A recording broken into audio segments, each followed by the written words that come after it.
the evidence that way, and I'm not going to belabor it.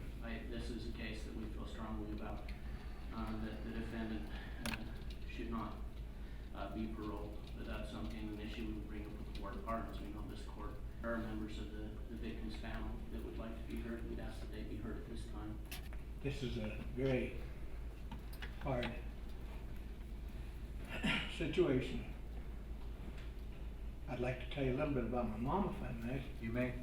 But she raised these five boys with her sense of love of country, love of God, and her family. Most important thing in her life is her family. Come 5 o'clock, they'd say, Robert, time for me to go home. They'll be wondering where I'm at, what I'm doing. So she was very comfortable.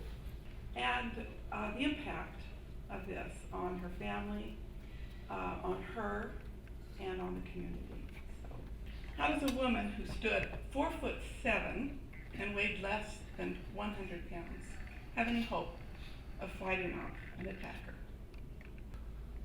But you got so involved in the substance abuse and the alcohol and the drugs that all you were thinking about was Mr. Ellenwood, without the consequences that rippled across this whole family, this whole community, and the whole situation. Be that as it may, Mr. Ellenwood, consistent with the sentence, it's going to be the order of the court that you're sentenced to a term of life imprisonment.